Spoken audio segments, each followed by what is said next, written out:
Oye, y cambiando un poquito, no cambiando, pero direccionándose un poco a la arquitectura, Ujú. porque me compartiste un paper que te comenté que fue difícil para mí por la parte técnica, pero se me hizo fascinante el trabajo y se me hizo una buena aplicación de inteligencia artificial, porque podemos hablar de las malas también, hay muchas aplicaciones malas. Ujú. Entonces, te hablo un poco de lo que Vale, de verdad y me ayudas a llenar los vale. gaps. Entonces, de hecho, decía Anonymous Authors, autores anónimos. Ah, te compartí ese, vale. No, no, Ah, evidentemente. ok, ok. Es que te compartiré la versión que haríamos el submit, que sería todavía como era un blind Ah, submission. sí, sí, Pero sí. no, evidentemente somos cuatro autores. Ok, Y es buenísimo. una arquitecta, después lo que fueron los dos PIs, que uno es más de Machine Learning, otro también de arquitectura, y yo. PIs, perdón. Ah, investigador principal. Ok, Sí. ok, ok, ok. Buenísimo. Sí, perdón que haga tantas No, no, preguntas no, no, no, no, no, que yo, es que me ya sabes. para Sí, sí. aprender. Sí, Usar el sí, término y... es ya tu día a día, ¿verdad? Entonces, se hizo un tipo de propuesta de estudio de cómo puede apoyar la inteligencia artificial, bueno, el machine learning, cómo aplicar machine learning para proponer nuevas formas de diseño. Me encanta que un arquitecto es parte de los escritores. Eso se me hace genial. Entonces, una serie de palabras, pero bueno, antes de meterme al paper, que fue una exploración de diseño, me pusiste a pensar con los diseños que ya existen de hoy hacia atrás, antes de irme hacia adelante, y me fui a Gaudí, ¿verdad? Al trabajo de Gaudí en España, y me puse a ver o sea, la Sagrada Familia, el Park Güell, creo que se llama, Casa Mila, y dije, qué cosa tan increíble, qué diseños tan fantásticos que son como que simulan un poco el cuerpo humano, y dije, qué Sí, son impresionante. magníficas. Ujú. Y la primera pregunta que me hice, que gustaría hacértela, es que ¿será que lograremos en algún momento llegar a que propongan así de original algo? Vale. No, a ver, aquí tengo un par de respuestas. La primera es, realmente, por ejemplo, lo que planteamos en ese paper sencillamente jamás lo lograría porque parte de lo que es lo que se llama un modelo paramétrico, que al final es como una concepción de diseño propuesta por el arquitecto o el ingeniero. Por tanto, lo que esa persona conciba en ese modelo paramétrico es el tipo de diseño que uno va a poder obtener. Ok. Y el machine learning o el modelo de inteligencia artificial no va a lograr Salirse no de... va a lograr salirse. Pero ahora, por ejemplo, tocando lo que serían las IAs generativas, Mm. para mí siempre la diferencia ha sido un poco los auténticos avances, digamos, no sé, en la historia del arte, en la historia de la música, han sido a lo mejor estos momentos donde alguien planteó algo totalmente nuevo, revolucionario, loco, innovador, saliéndose de todo lo establecido, saliéndose de todo lo que venía, todo lo que le precedía. Entonces, sí me planteaba a veces ¿sería capaz una IA generativa de lograr esto? Por un lado, a priori pienso que no, pero luego es cierto porque al final, bueno, están entrenados con una serie de datos y digamos que aunque esta serie de datos a lo mejor sea toda la música jamás creada, Mm. digamos que a lo mejor tampoco se puede salir de ahí.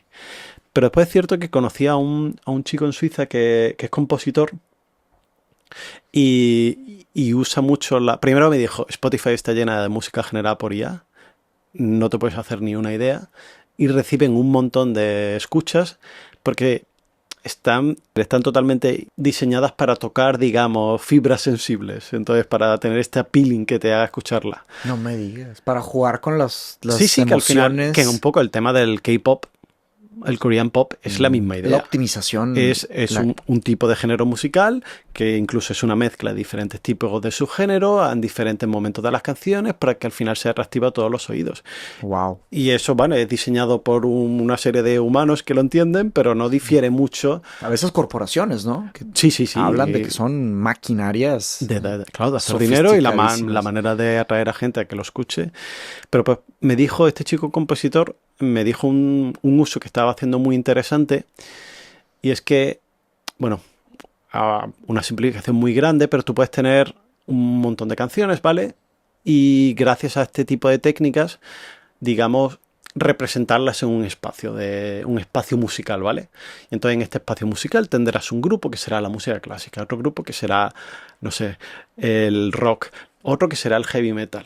Y entonces al final, así, bueno, simplificando mucho, como, bueno, grupos, como clusters, simplificando mucho, bueno, pues habrá diferentes grupos y clusters.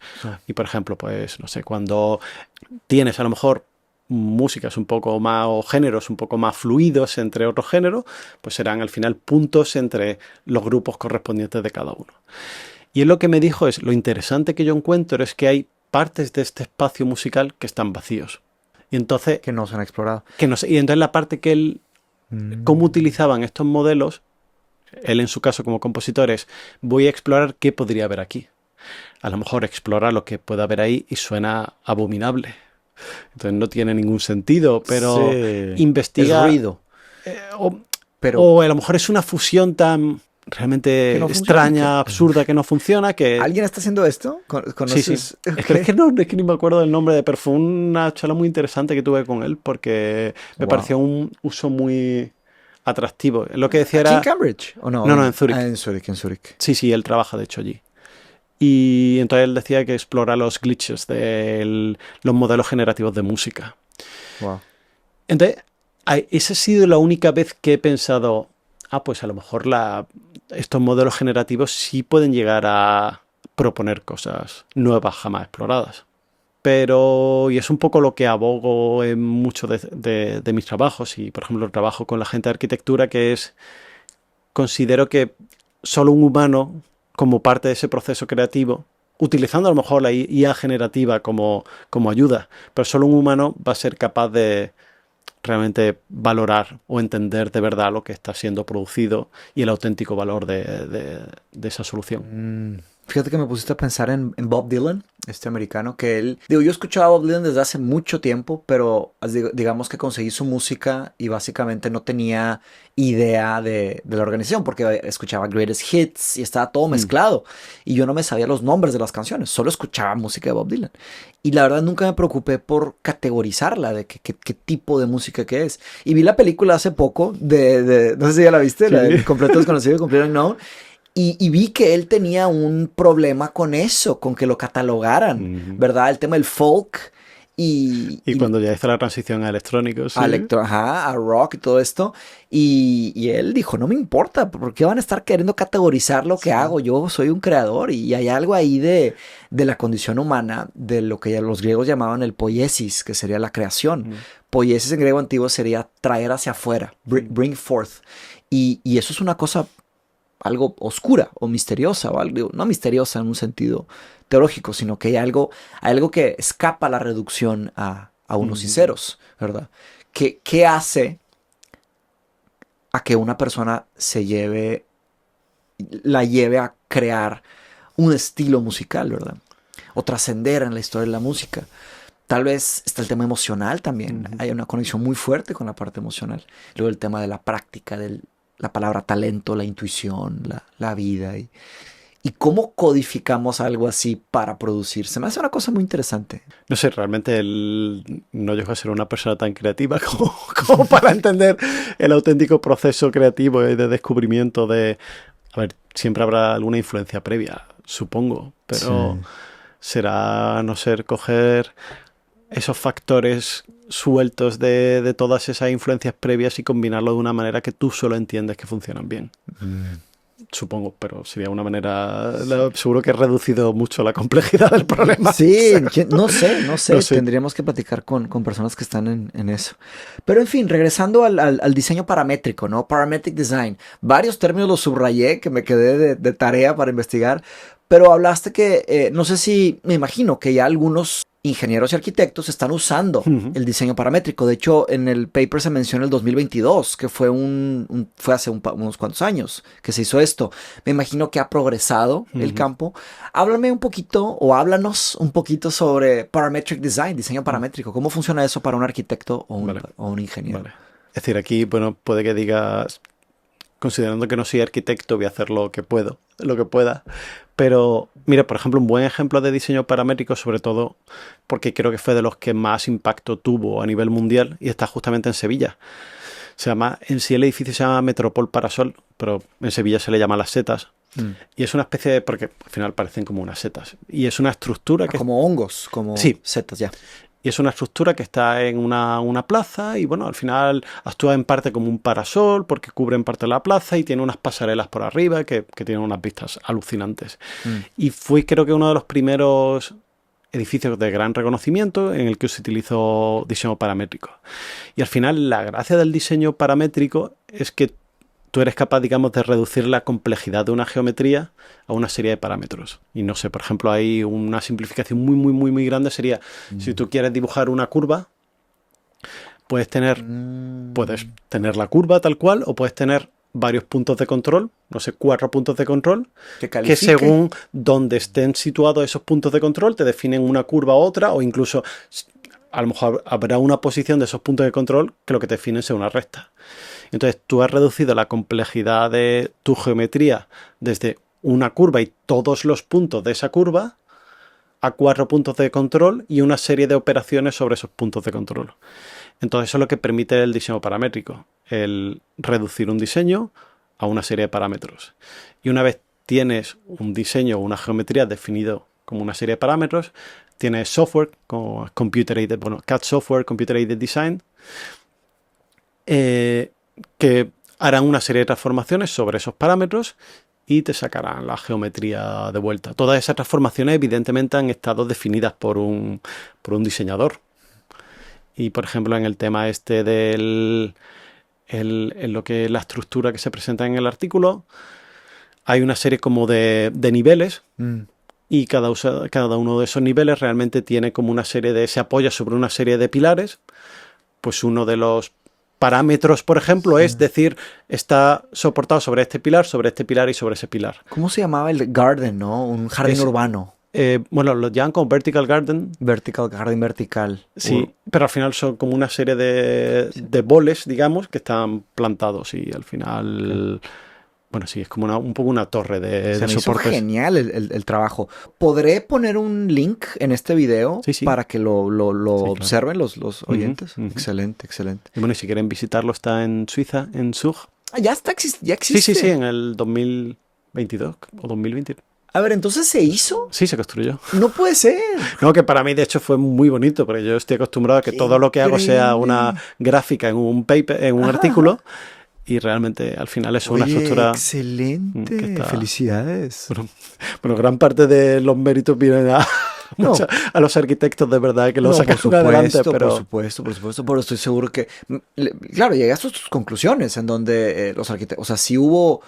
que ayudó a ver algunas... Eso es más interesante de la inteligencia artificial, que te ayuda a veces a conectar cosas que no hubieras conectado sin ese apoyo del herramental que produce ciertas ideas. Entonces te anticipas. Bueno, al final un poco es lo que solemos decir cuando presentamos un poco este trabajo.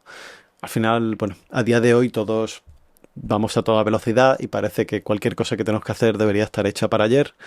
Y pues igualmente es el caso de las oficinas de arquitectura o gente que trabaja en ingeniería civil. La presión. Y entonces cuando reciben un nuevo problema, muchas veces o tiran de tablas de diseño o de antiguas soluciones que se sabe que funcionan y a lo mejor hacen modificaciones en torno a esas soluciones. Y incluso en el caso de diseño paramétrico. Bueno, al final es la manera un poco menos tediosa de encontrar una solución. Entonces lo que nosotros proponemos es, al final, incluso volviendo al ejemplo de la música, es decir, si al final tú ves tu espacio de todos tus diseños, a lo mejor solo tienes 3 grupos de posibles diseños preconcebidos basados en diseños que se han utilizado históricamente o se han implementado ya. Pero, oye, hay espacios por aquí que no han sido explorados. Entonces lo que intentamos es dar un mecanismo para que exploren esos espacios no explorados, que uno nunca se ha planteado. Y bueno, pues a lo mejor, de hecho, por ejemplo, en el caso este del jardín vertical, pues empezamos un poco esta exploración, el arquitecto, y había muchos de esos resultados que realmente no tenían sentido.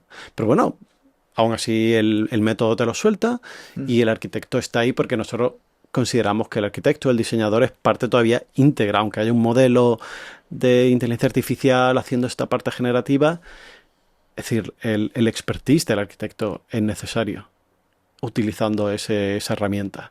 Entonces, muchos de esos diseños que fueron generados, pues no tenían mucho sentido. Y eso solo pudo ser evaluado por el arquitecto. Pero bueno, había otros diseños que era, mira, esto que nos está sugiriendo es curioso. Y a lo mejor si encuentras algo curioso, pues puedes seguir tirando del hilo. Sí. Y puedes ver qué más puedes encontrar. Sí, porque también me gustó mucho que te hablaba también el modelo sobre sol y sobre lluvia y sobre sombra. Y cómo codificaron todo eso. No, bueno, claro, eso es un poco la técnica esta es muy específica para cada caso concreto. Porque al final hay una serie de parámetros que es la entrada, que en este caso son los que definen la geometría, y una serie de parámetros de salida. Que además todo este tipo de software de computer aided design te permite calcular. Y en este caso esos parámetros de salida fueron todo este tipo de lo que era la oclusión del viento, la oclusión de la lluvia, la oclusión del sol, que en este caso fueron decisiones de diseño, porque como al final estos boles estaban plantados, hubo una colaboración con un landscape architect, supongo un paisajista, y necesitaba saber este tipo de valores. Pero, no sé, tenemos, por ejemplo, la aplicación de ese mismo tipo de metodologías para lo que sería, por ejemplo, la construcción de un puente peatonal. Y entonces, en ese caso, lo que son los valores de salida, pues, por ejemplo, tiene que ver con la carga que un pilar resiste o el coste del material o... Eso es un poco realmente a elección... parámetros que elección del diseñador. Entonces, el diseñador todavía es parte íntegra, hace este diseño paramétrico y nosotros con la metodología que hemos propuesto intentamos facilitar la exploración de posibles soluciones. Esto se llama Human in the Loop, ¿no? ¿O tiene otro nombre? Creo que es aplicable realmente a cualquier campo de cualquier campo, pero bueno, que implica automatización, ¿verdad? Sí, que hay como una fase de automatización, pero donde todavía realmente el input de un humano es necesario para evaluar. Y de hecho, por ejemplo, para el tema este de arquitectura, uno de los mensajes que solemos decir es, bueno, a lo mejor en este modelo de inteligencia artificial no podemos codificar el concepto de belleza. Y entonces, pues bueno, pues va a haber un humano que pueda evaluar esas soluciones desde otros ángulos que a lo mejor el modelo paramétrico no capturaba. Sí, y me regreso a Gaudí porque algo que noté que se me hizo muy raro es que hace unos años se consideraron, creo que 7 de sus obras como patrimonios de la UNESCO, de la humanidad, ¿verdad? Entonces fue Wikipedia, una de mis páginas favoritas, y abrí las 7 páginas de Wikipedia de estos 7 monumentos y abrí las fotos. Mucha gente no se mete a este detalle, pero Wikipedia es un repositorio de fotos en alta definición, el mejor del mundo de arte. Es fantástico. Y arquitectura me imagino que también. Entonces empecé a ver las imágenes y me puse a ver e imaginar esta conexión entre todos estos parámetros. Y de obra a obra hay algunas cosas que sí son en común, pero hay otras cosas que son completamente diferentes. Alguien que no sepa que son los 7 del mismo arquitecto podrían decir, esa es otra cosa, ese es otro, ¿verdad? Entonces me quedé pensando, ¿será que hay ciertas cosas que escapan, ¿verdad? Si tratáramos de parametrizar el trabajo de Gaudí, sería un proyecto interesante, ¿no? Porque tal vez ahí descubrimos algo nuevo. No sé si alguien ha hecho algo así. Se me hace un trabajo... No sé, a ver, interesante. Es cierto que, por ejemplo, cuando hablo que en nuestro caso tenemos modelos generativos para arquitectura y todo esto, hay un abismo gigante entre lo que hace, por ejemplo, métodos como Midjourney para generación de imágenes y lo que nosotros hacemos. Estoy de acuerdo, sí. Y porque, por ejemplo, en el caso de, creo que es concretamente Midjourney, creo que sí ha sido entrenada con imágenes que yo creo que son... atractivas, es decir, que desde un punto de vista artístico, pues tienen un cierto atractivo y por tanto lo que va a generar, pues teóricamente va a ser también atractivo y va a haber una buena composición, una buena paleta de colores, etcétera, etcétera. Lo que nosotros hacemos es mucho más limitado y además muy específico para cada caso de uso. Y no sé, con el tema de Gaudí es que en vez de hacer lo que nosotros hacemos en nuestro pequeño nicho limitado, sería lo que hacen tecnologías como Midjourney con imágenes, pero aplicados a lo que sería la inmensidad de un edificio. Entonces, ahí está el problema mucho de la representación, cómo representas ese edificio y toda su complejidad para que un modelo pueda aprender de esos datos. También lo otro es alimentar video y no solo foto. Porque está la experiencia del ser humano caminando por el espacio, ¿no? Hay mucha profundidad filosófica en la arquitectura, que sería la creación de espacios bellos y funcionales. No sé cómo definir arquitectura, pero también está, me acuerdo, yo fui una vez a la Sagrada Familia, el impacto que es estar ahí adentro. Yo me sentía como adentro del cuerpo de un gigante, como huesos, ¿verdad? Y eso, ¿cómo traducirlo? Sería una complejidad mayor. Yo pienso que por eso también te pregunté que si eventualmente tal vez este tipo de trabajo que haces tú podrá, o sea, hacerse más complejo en otras dimensiones. Yo creo que sí, no sé, por ejemplo, nosotros hemos simplificado lo que es el diseño al máximo a reducirlo al nivel de una serie de parámetros, que ese conjunto de parámetros puede ir desde una decena o a unos pocos centenar. Ok. Pero, por ejemplo, ya conozco a gente que, si por ejemplo, imagínate que tiene, no sé, una pala de un motor o de una turbina, lo representan como una malla. Entonces ya eso es una representación más compleja de lo que sería ese componente.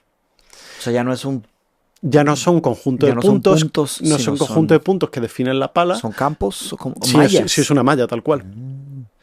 Y es una representación más compleja. ¿Ecuaciones? No, pero al final una malla es un conjunto de puntos en el espacio. Ok. Y bueno, al final son una serie de vértices y digamos que si seguimos dando pasos incrementables en la complejidad de la representación, a lo mejor algún día lleguemos a poder representar un edificio de Gaudí con todos sus filigranas y complejidades. Todavía lo veo sinceramente lo ves muy lejano.